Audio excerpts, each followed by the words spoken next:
Transistor एक ऐसी device है जो कि एज ए स्विच और एज एन एम्पलीफायर काम करती है। एम्पलीफायर का मतलब ये है कि अगर ट्रांजिस्टर में कोई वीक सिग्नल दिया जाए तो वो आउटपुट में आने वाले सिग्नल्स को बूस्ट कर देती है, एम्पलीफाई कर देती है या फिर पावर अप कर देती है। आज के इस ट्यूटोरियल में हम देखेंगे कि ट्रांजिस्टर एज एन एम्पलीफायर कैसे काम करता है। इसको अंडरस्टैंड करने के लिए हम इसको प्रैक्टिकली भी देखेंगे और इसको कंपेयर करेंगे प्रोटियस सॉफ्टवेयर की सिमुलेशन में। अस्सलाम वालेकुम, I am your host engineer Mohammad Arfa Asif. Welcome to the studio, my academic studio.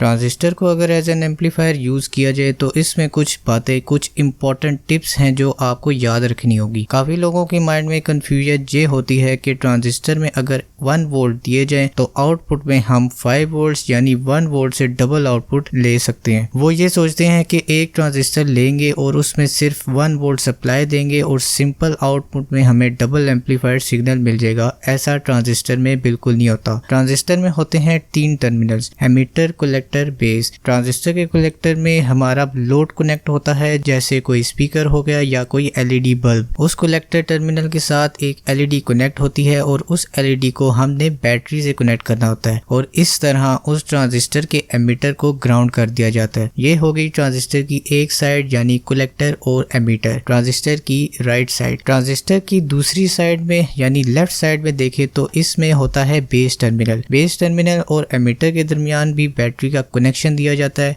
इन दोनों बैटरीज का मकसद ट्रांजिस्टर को बायसिंग प्रोवाइड करना होता है। वो बायसिंग है फॉरवर्ड बायसिंग। फॉरवर्ड बायसिंग में ट्रांजिस्टर कंडक्ट करता है। अगर इन टर्मिनल्स को रिवर्स बायसिंग दे दी गई या इनकी बैटरीज को उल्टा लगा दिया गया तो ट्रांजिस्टर की तो कंडक्शन ही नहीं होगी और इस तरह वो स्विचिंग या एम्पलीफिकेशन नहीं कर पाएगा। ट्रांजिस्टर एज एन एम्पलीफायर इस तरह काम करता है कि अगर उसकी बेस टर्मिनल पर कोई स्मॉल सिग्नल दिया जाए तो हम उस स्मॉल सिग्नल से आउटपुट में बड़ा सिग्नल कंट्रोल कर सकते हैं। यानी बेस में स्मॉल चेंज इन करंट से आउटपुट में लार्ज चेंज इन करंट देखने को मिलेगा। बेसिकली ये इलेक्ट्रॉन का फास्ट फ्लो है जो कि बेस से कंट्रोल होता हुआ कलेक्टर से एमिटर में जा रहा है और बेस में जो करंट की वैल्यू होती है वो कलेक्टर के करंट से छोटी होती है। यानी बेस में अगर 1 मिली एम्पेयर का करंट फ्लो हो रहा है तो कलेक्टर में 10 मिली एम्पेयर या 20 मिली एम्पेयर का करंट फ्लो होता है। ट्रांजिस्टर को एज एन एम्पलीफायर यूज करने के लिए हम डिजाइन कर लेते हैं एक छोटा सा एक्सपेरिमेंट। इसमें आपको चाहिए होगा एक NPN BC547 ट्रांजिस्टर, फिर एक आउटपुट के लिए एलईडी चाहिए होगी रेड कलर में जो कि 2.2 वोल्ट्स पर ऑपरेट करती है। यहाँ मैंने कुछ रेजिस्टर्स लिए हैं जिनमें 500 किलो ओम के रेजिस्टर्स हैं और एक 1 किलो ओम का resistor. Without wasting our time let's start this circuit design. Till then stay tuned with this video.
यहाँ पर 100 किलो ओम के रेजिस्टर्स मैंने यूज किए, वो इसलिए कि ये सब कनेक्टेड है बेस टर्मिनल के साथ। मैंने आपको बताया कि बेस टर्मिनल से इनपुट दे के हम आउटपुट में एम्पलीफाइड सिग्नल गेन करते हैं, तो इनको मैं सप्लाई से यहाँ हर पॉइंट पर लगा कर चेक करूंगा और आपको डिफरेंस दिखाऊंगा कि किस पॉइंट पे जाके हमें कंप्लीट एम्पलीफाइड सिग्नल मिला है, यानी हमारी एलईडी किस पॉइंट पर कंप्लीटली ग्लो हुई है। तो यहाँ पर मैंने अपनी दोनों सप्लाईज का ग्राउंड कनेक्शन कनेक्ट करना है दोनों सप्लाईज का ग्राउंड कनेक्शन कॉमन है एमिटर के टर्मिनल के साथ, तो इस पॉइंट पर ग्राउंड प्रोवाइड कर देंगे। ये है वो दो सप्लाईज की पॉजिटिव लीड, जिसमें राइट साइड वाली जो है वो है बेस टर्मिनल को कंट्रोल करने वाली, जबकि लेफ्ट साइड वाली पावर सप्लाई एलईडी और कलेक्टर टर्मिनल के साथ कनेक्ट की जाएगी। तो कनेक्ट करते हैं अब इन दो सप्लाईज को। सबसे पहले दोनों सप्लाईज का ग्राउंड कॉमन कर देते हैं इस पॉइंट में। फिर हम कनेक्ट करने वाले हैं लेफ्ट साइड वाली पावर सप्लाई, जिसमें कलेक्टर के साथ एक एलईडी कनेक्ट है। यहाँ पर आप देख सकते हैं कि हमारे पास बहुत ही लाइट एलईडी ग्लो कर रही है, जो कि नजर नहीं आ सकती स्क्रीन पे। अगर इसको थोड़ा डार्क किया जाए तो शायद आपको नजर आ जाए। ये एलईडी फुल ग्लो क्यों नहीं हो रही? क्योंकि ट्रांजिस्टर को बेस करंट नहीं मिल रहा, यानी वो वीक सिग्नल नहीं मिल रहा जो बूस्ट करके इस एलईडी को ग्लो करवाए। अब हम राइट साइड वाली वायर को कनेक्ट कर देंगे दूसरी पावर सप्लाई से। इस पावर सप्लाई को अब मैं हर पॉइंट पर इंसर्ट करके बारी बारी चेक करता रहूंगा और देखूंगा कि किस पॉइंट पर मुझे मैक्सिमम आउटपुट सिग्नल मिल रहा है। जैसे जैसे हर पॉइंट पर सप्लाई कनेक्ट हो रही है, बेस करंट इंक्रीज हो रहा है और लार्ज अमाउंट में कलेक्टर में आउटपुट देखने को मिल रहा है। एलईडी के ग्लो होने से आपको डिफरेंस विजिबल हो रहा होगा। ये है वो बेस टर्मिनल का वीक सिग्नल जो बूस्ट अप होके हमें आउटपुट में मिलता है। तो अगर हम प्रोटियस सिमुलेशन की बात करें तो इसमें मैंने 3 सिनेरियोज डिजाइन किए हैं। फर्स्ट सिनेरियो की बात करें तो इसमें हमारे पास BC5 और 7 ट्रांजिस्टर के साथ एलईडी और उसके साथ बैटरी जो कि 9 वोल्ट की लगाई गई है, और उसके बेस टर्मिनल में और एमीटर के दरमियान एक बैटरी लगाई है जिसकी वोल्टेज 0.1 वोल्ट है। साथ में बेस टर्मिनल पर एमीटर सीरीज में और कलेक्टर टर्मिनल में एमीटर सीरीज में लगाया, ताकि करंट में जो चेंजेस आएंगे उनकी वैल्यूज आप इजीली देख सकें। तो सिमुलेशन को हम प्ले करते हैं, जिसमें आप देख सकते हैं कि 0.1 वोल्ट बेस पर आ रहे हैं और करंट तो तकरीबन है ही नहीं, जबकि कलेक्टर में एलईडी ग्लो नहीं कर रही। इसकी वैल्यू इंक्रीज करते हैं और देखते हैं अब क्या फर्क पड़ता है।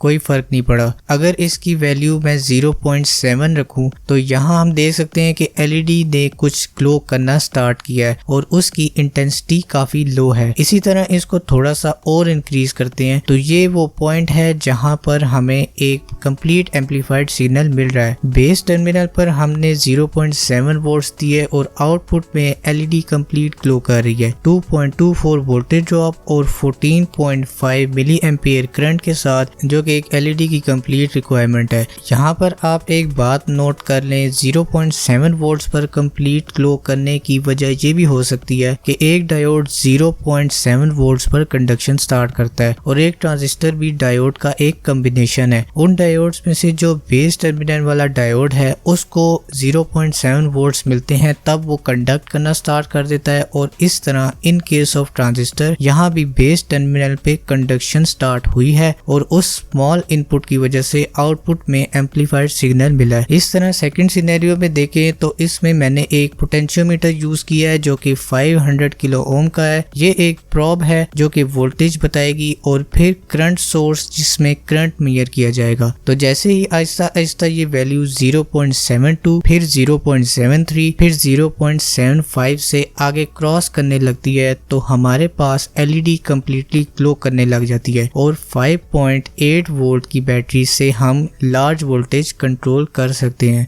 ये है थर्ड सिनेरियो जिसमें हमारा प्रैक्टिकल सर्किट डिजाइन किया गया। 100 किलो ओम के 5 रेजिस्टर्स मैंने यूज किए थे, एलईडी, ट्रांजिस्टर और साथ में एक 1 किलो ओम का रेजिस्टर। अब इन पॉइंट्स पर बारी बारी मैं बैटरी की लीड्स को कनेक्ट करता रहूंगा और देखूंगा कि किस पॉइंट पे जाके हमारी एलईडी फुली ग्लो हुई है या हमें एम्पलीफाइड सिग्नल मिला है।